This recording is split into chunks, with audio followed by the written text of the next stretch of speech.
बिस्मिल्लाहिर्रहमानिर्रहीम अस्सलामुअलैकुम। Knowledge lab channel में आप सबको खुश आमदीद।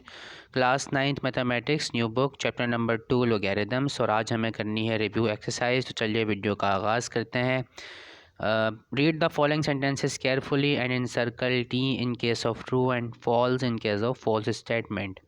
तो ट्रू फॉल्स हैं ये। तो पार्ट नंबर 1 है 0.025 can be written in scientific notation as 2.5 multiply by 10 की पावर 3। तो ये गलत लिखा हुआ है जनाब, क्योंकि इसमें जो इसकी करेक्ट फॉर्म होगी साइंटिफिक नोटेशन जो होगी उसमें डेसिमल जो है वो यहाँ 2 के बाद होना चाहिए, और ये लेस दैन 1 वैल्यू है तो इसलिए जो पावर है 10 की वो नेगेटिव में होगी और माइनस में 2 पावर आएगी। ठीक है, तो 2.5 10 की पावर -2 ये जो है इसकी करेक्ट साइंटिफिक नोटेशन होगी, तो इसलिए जो बात लिखी है ये फॉल्स है। उसके बाद पार्ट नंबर 2 कह रहे हैं लोगैरिथम वाज इन्वेंटेड बाय अल-बिरूनी। तो इंट्रोडक्शन में गिवन है ये बात कि ख्वारिज़मी जो था उसने जो है इन्वेंट किया था फर्स्ट टाइम। उसके बाद फिर तो यहाँ थोड़ी सी हिस्ट्री है।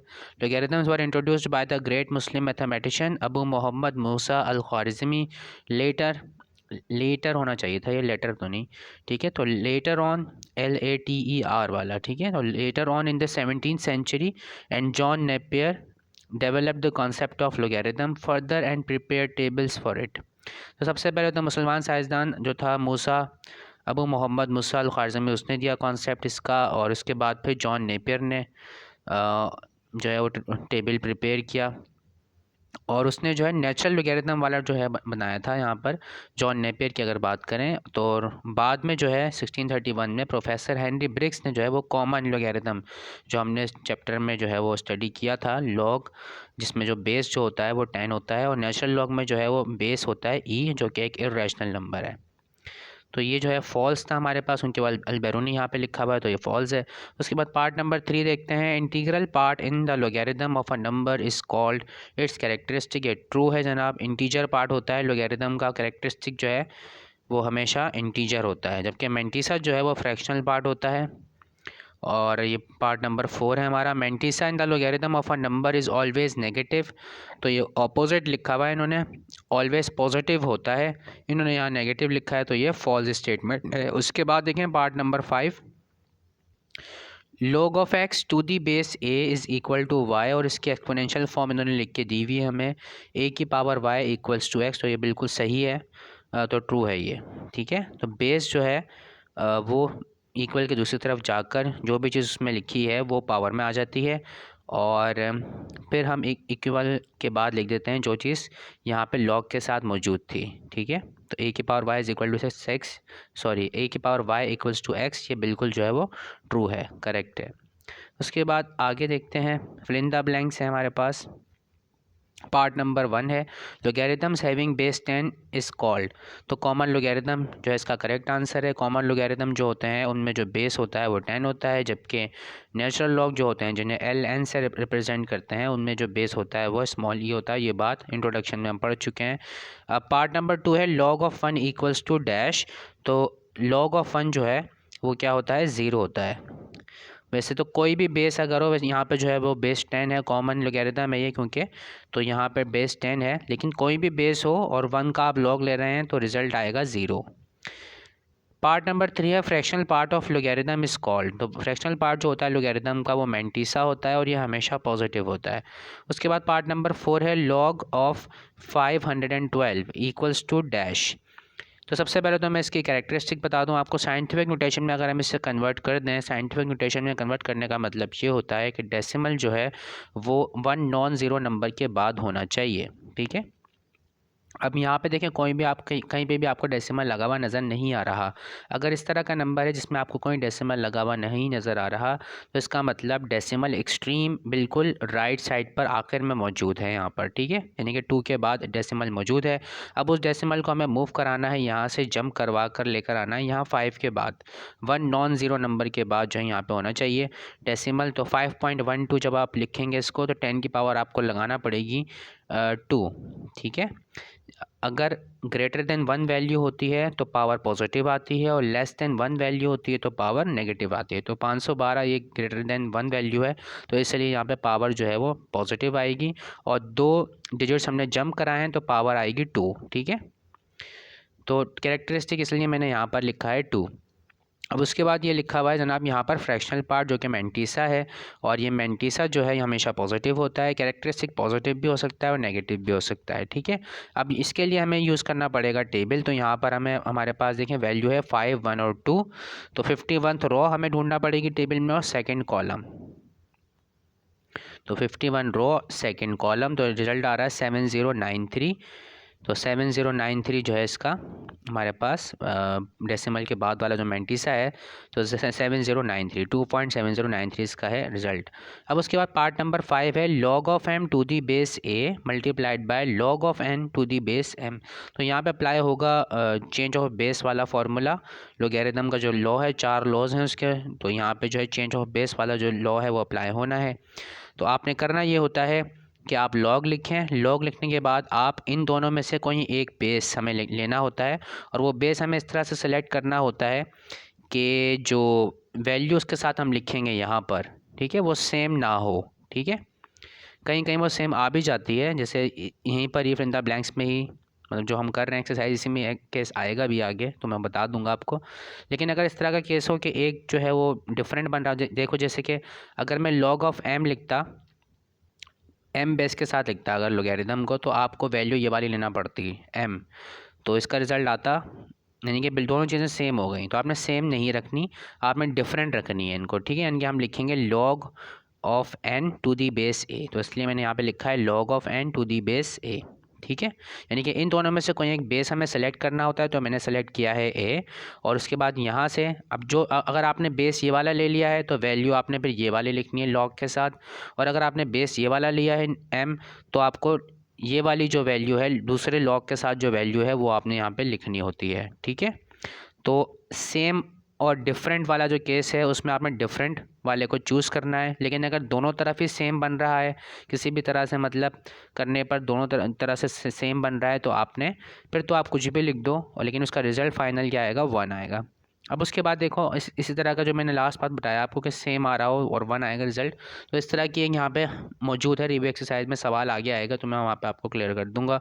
पार्ट नंबर 6 है the exponential form of x is equal to log of y to the base a is. तो एक्सपोनेंशियल फॉर्म में कन्वर्ट करना है, बेस जाता है दूसरी जानिब, और यहाँ जो भी लिखा होता है वो आ जाती है पावर में, तो a की पावर x हो जाएगा, और log के साथ जो चीज़ लिखी हुई है वो इक्वल के साइन के बाद हम लिख देते हैं, तो a की power x equals to y इसका जो है वो आंसर होगा। अब आगे देखते हैं द लोगैरिथमिक फॉर्म। अब एक्सपोनेंशियल फॉर्म हमारे पास लिखी हुई है और हमें log के फॉर्म में इसको लिखना है। तो ये जो चीज़ है जिस पे पावर लगी होती है बेस होता है, तो log लिखा, बेस लगाया हमने a, और पावर जो है वो इक्वल के साइन की दूसरी जानिब लिखी जाती है, और इक्वल के साइन की जो यहाँ पे लिखा हुआ है एक्सपोनेंशियल फॉर्म में उसे हम log के साथ लिख देते हैं, ठीक है। अब उसके बाद देखें अगेन यहाँ पर ये है वो चीज़ जहाँ पे मैं आपको बता रहा था, चेंज ऑफ बेस वाला फॉर्मूला यहाँ पे अप्लाई होना है। अब देखो यहाँ पे अगर मैं चाहूँ log को, देखें यहाँ पे एक बेस है b और यहाँ पर बेस है a। अब लेट सपोज मैं लिख लेता हूँ पहले बेस a के साथ, तो बेस a के साथ अगर लिखोगे तो log तो वैल्यू आपको देखो लिखना पड़ेगी ये वाली जो बेस b के साथ वैल्यू है log की, ठीक है। तो log of a to the base a। अगर आप b के साथ लिखोगे तो log of b to the base b, यानी कि फिर हमें वैल्यू ये वाली लेना पड़ेगी, बेस ये वाला। अगर बेस ये ले रहे हो तो वैल्यू ये वाली लोगे, ठीक है। तो दोनों केसेस में जो है रिज़ल्ट क्या आने वाला है, 1 आने वाला है। यानी कि अगर टर्म और बेस जिसका log ले रहे हैं आप, अगर दोनों सेम हो जाएं तो रिज़ल्ट आता है हमारे पास 1, ठीक है। अब यहाँ पे डिवीजन लॉ अप्लाई हो रहा है अगले ब्लैंक में, तो डिफरेंस के बराबर होता है, तो log of m to the base a minus log of n to the base a। उसके बाद देखें यहाँ पे log की वैल्यू पूछ रहे हैं हमसे, वो 10 मल्टीप्लाइड बाय 10 लिखा हुआ है, तो 10 10 सा होता है 100, या 10 की पावर 2 भी हम लिख सकते हैं। तो log 10 की पावर 2 हमने किया, फिर पावर रूल अप्लाई कर दिया, 2 स्टार्टिंग में चला जाएगा, और log of 10 as it is लिख देंगे आप।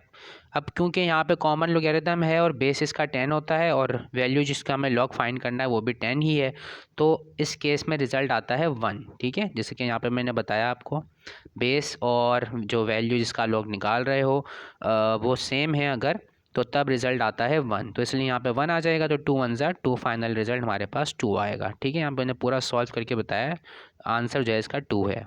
सिमिलरली यहाँ पर भी जो आंसर है वो 1 है। उसके बाद आगे देखते हैं, tick the correct answer, choose the best answer या MCQs। तो if log of x to the base 10 is equal to 4 then x is equal to dash. तो इसको हम लिखेंगे पहले पावर की फॉर्म में, यानी कि एक्सपोनेंट फॉर्म में, एक्सपोनेंशियल फॉर्म में लिख लेंगे। तो बेस जाता है इक्वल टू के साइन के दूसरे जानिब, और यहाँ से जो भी चीज़ लिखी होती है वो हम पावर बना देते हैं उसकी। तो 10 की पावर हो जाएगी 4, और इक्वल के साइन के पीछे हमने लिखा हुआ है x। ठीक, अब 10 की पावर 4 का मतलब है कि 1 के आगे 4 ज़ीरो लगाने हैं, तो 1 2 3 4 यानी कि 10,000। तो ये जो है ऑप्शन डी इसका करेक्ट आंसर है। उसके बाद कैरेक्टरिस्टिक पूछ रहे हैं हमसे log 54.58 का। तो डेसिमल देखें यहाँ पे साइंटिफिक नोटेशन में स्टैंडर्ड फॉर्म में मौजूद नहीं है, तो डेसिमल को यहाँ से उठाकर हमें लेके जाना पड़ेगा इस जानिब, 5 से पहले लेकर आना पड़ेगा इसको। तो 5.458 और 10 की पावर आपको लगाना पड़ेगी प्लस में 1। तो जो भी पावर होती है उसी को हम कैरेक्टरिस्टिक कह रहे होते हैं। तो पावर क्योंकि 1 आई है तो इसलिए यहाँ पे होगा 1। पार्ट नंबर 3 है the base of common logarithm. कई बार हम जिक्र कर चुके हैं, 10 होता है, इंट्रोडक्शन में भी गिवन है, और यहाँ कई जगह मैंने ये जो बात बताई है कि बेस जो है कॉमन लोगैरिथम में वो 10 होता है, ई जो है वो नेचुरल लोगैरिथम में होता है। ठीक है, अब अगला पार्ट प्रोडक्ट रूल अप्लाई हो रहा है यहाँ पे। तो log of x plus log of y plus log of z अगर मल्टीप्लाई हो रहे हो तीन नंबर्स वैल्यूज़ और उनका लोगैरिथम लिया जा रहा हो तो इनके इंडिविजुअल log के सम के बराबर हम उन्हें लिख सकते हैं। पार्ट 5 है साइंटिफिक नोटेशन ऑफ। इसकी साइंटिफिक नोटेशन अभी जो वैल्यू आपके सामने लिखी है ये लेस देन 1 है तो पावर नेगेटिव में आएगी, और डेसिमल को आपको मूव कराना पड़ेगा 3 डिजिट्स, यानी कि 7 के बाद लेकर आना है, तो इसकी पावर आएगी -3। तो इससे 7.89 10 की पावर -3, ये इसका करेक्ट आंसर है, साइंटिफिक नोटेशन है इसकी करेक्ट। उसके बाद if log of x is equal to 2 then x is equal to 10 की पावर 2। इससे ऊपर जो हमने सवाल किया था उसका रिवर्स केस है ये। ठीक है, तो 10 की पावर 2 का मतलब होता है 100। देखें कॉमन लोगैरिथम जो उसमें बेस होता है 10, तो एक्सपोनेंशियल फॉर्म में जब लिखेंगे तो बेस के ऊपर हम लगा देते हैं पावर जो इक्वल के बाद लिखा होता है ये पावर होती है, तो 10 की पावर 2 और x यहाँ पे फिर अकेला रह जाता है। ठीक है, तो 10 की पावर 2 का मतलब होता है 100, तो 100 इसका करेक्ट आंसर होगा। उसके बाद देखें वो x की वैल्यू फाइंड आउट करने का कह रहे हैं हमसे। तो log of 8 to the base 2 is equal to x। तो पहले तो मैंने इसको कन्वर्ट किया एक्सपोनेंशियल फॉर्म में, तो 2 दूसरी तरफ जाकर x को पावर की फॉर्म में जो है आ जाएगा, ये 2 की power x is equal to 8 होगा। 8 को हम लिख सकते हैं इस तरह से, 2 की पावर 3 की फॉर्म में लिख सकते हैं। बेस हमें सेम बनाने थे क्योंकि x की वैल्यू फाइंड आउट करनी है, तो अब बेस क्योंकि सेम है तो पावर हम इक्वेट करा सकते हैं, तो x की वैल्यू आ जाएगी हमारे पास 3। इस तरह से जो है ऑप्शन सी इसका करेक्ट है। उसके बाद base in natural logarithm is e है और ये एक इर्रेशनल नंबर है, और इंट्रोडक्शन में इसकी वैल्यू मौजूद है, वहाँ से आप इसकी वैल्यू याद कर सकते हैं, 2.71 समथिंग ऐसे इसकी वैल्यू है। उसके बाद देखें 9th पार्ट है 3 की पावर 5 इज़ इक्वल टू 243। इसको हमें लोगैरिथमिक फॉर्म में लिखना है, तो लॉग लिखेंगे आप। बेस यहाँ पे क्या है 3 है, तो लॉग बेस जो है वो 3 लगा देंगे आप, और ये होती है वैल्यू जिसका लॉग फाइंड आउट किया जाता है। तो log of 243 to the base 3 और इक्वल के बाद पावर आ जाती है, तो यहाँ पे ये इसका जो है ऑप्शन बी इसका करेक्ट आंसर है। तो जनाब इस तरह से चैप्टर नंबर 2 आज हमारा पूरा कंप्लीट हो चुका है। तो थैंक यू सो मच, आज की वीडियो में इतना ही। अल्लाह हाफिज़।